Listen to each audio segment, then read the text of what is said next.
Вони думали, що це гра. Троє дітей, викинутих рідною матір'ю на вулицю. Без їжі, без захисту, без жодних шансів. Нас змусили повірити, що це кумедна історія про працелюбність, про те, як важливо будувати міцний дім з цегли, щоб захиститися від сірого вовка. Але архітектура тут ні до чого. Це хроніка емоційного вбивства. Клінічна картина того, як первісний страх і сепараційна травма випалюють в істоті все живе.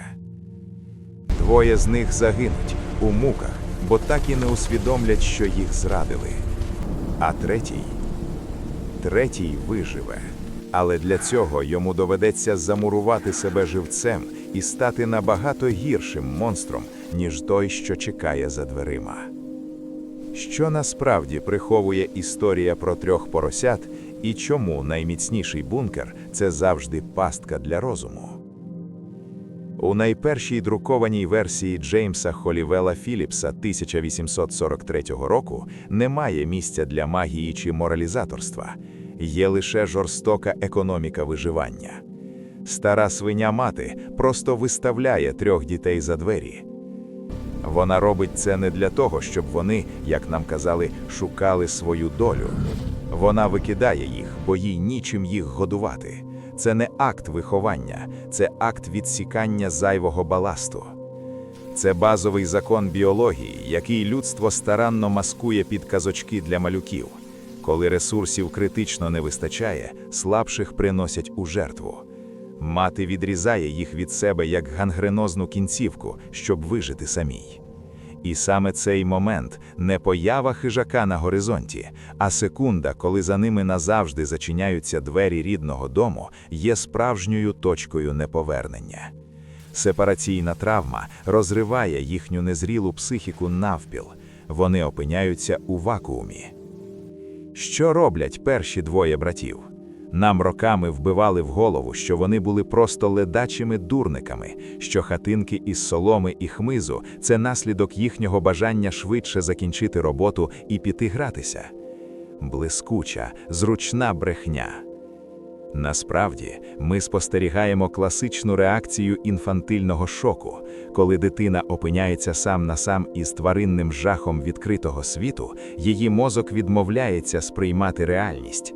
Солома і гілки – це не будівельні матеріали, це спроба відтворити втрачену материнську утробу, звити гніздо з того, що лежить під ногами, аби просто сховатися, накритися тонкою ковдрою з головою, в надії, що монстр під ліжком розчиниться в темряві.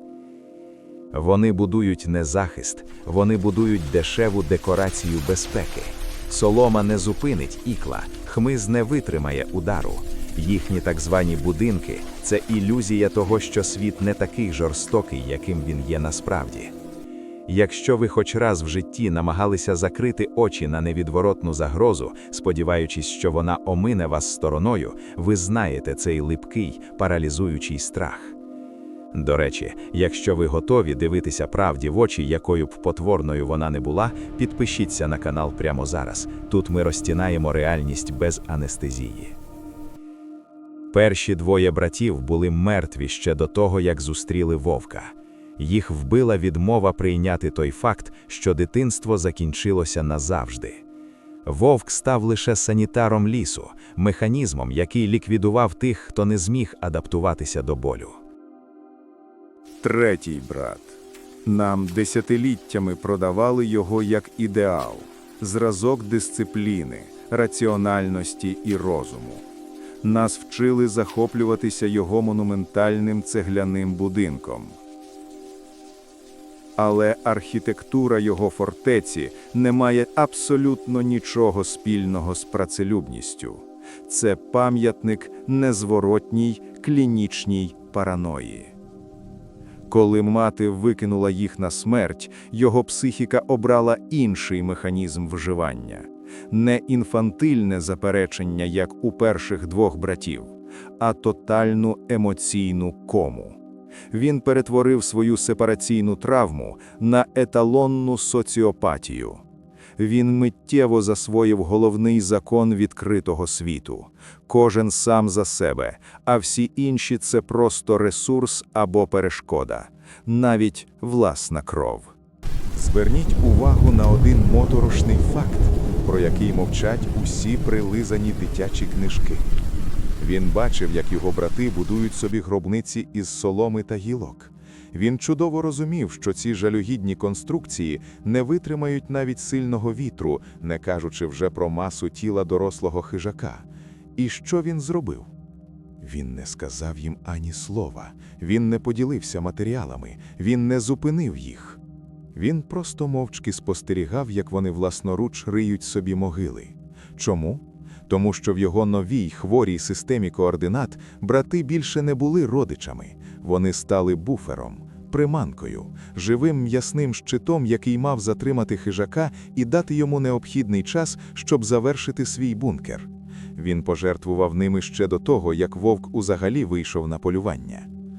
Його цегляний будинок – це не символ безпеки, це матеріалізація його мертвої емпатії. Він добровільно замурував себе від світу, стіна за стіною відрізавши здатність відчувати біль, співчуття чи провину. Кожна покладена цеглина була кроком до повної втрати людяності. Він будував не дім, він будував ідеальну в'язницю для своїх емоцій. У найстаріших, нецензурованих версіях казки немає жодних втеч із щасливого порятунку братів у кам'яному домі. Вони гинуть, їх з'їдають. І коли вовк, сп'янілий від легкої крові та власної безкарності, підходить до цегляних стін, він навіть не підозрює, що правила гри вже змінилися.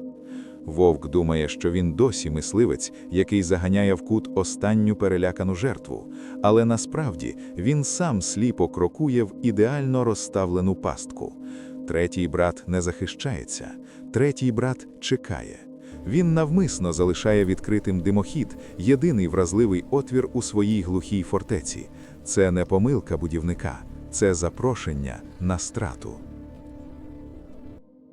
Вовк, осліплений голодом і легкими вбивствами, лізе у трубу. Він упевнений, що це його тріумф. Він не знає, що внизу, у самому серці цієї ідеальної кам'яної пастки, на нього вже чекає величезний казан із киплячою водою. Третій брат не просто розвів вогонь. Він розрахував час. Він зняв кришку рівно тоді, коли хижак зірвався вниз. І щойно тіло вовка з ошпареним виттям занурилося в окріп, він спокійно, без жодного тремтіння в ратицях, повернув важку чавунну кришку на місце. Жодного жалю, жодного тріумфу переможця, лише холодна, рутинна ліквідація біологічної загрози.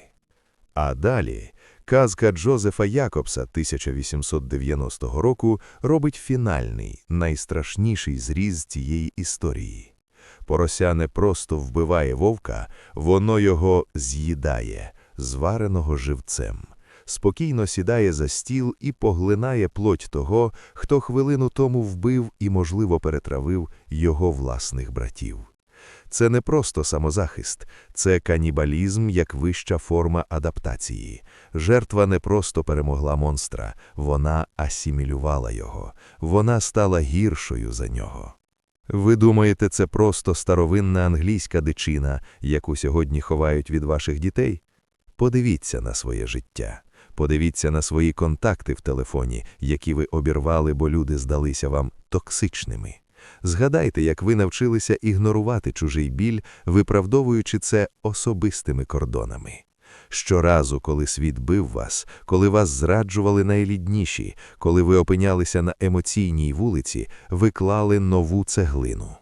Ви будували свій власний кам'яний бункер, ви відрізали емоції, вчилися не відчувати, не довіряти, не просити про допомогу. Ви дивилися, як ваші слабші друзі чи близькі ламаються під тиском реальності у своїх солом'яних ілюзіях і мовчки зачиняли перед ними двері свого ідеального раціонального життя.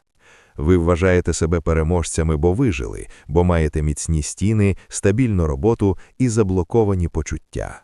Але правда в тому, що ви просто сидите у своєму ідеальному склепі і варите живцем будь-кого, хто спробує підійти надто близько. Ви і є той самий ізольований монстр-соціопат, і ваш кам'яний дім – це ваша власна могила. Ілюзій більше немає. Якщо ти готовий дивитися в темряву і бачити там власне відображення, тисни кнопку підписки. Канал «Коли гасне світло». Ми тільки розпочали роздин, далі буде тільки болючіше.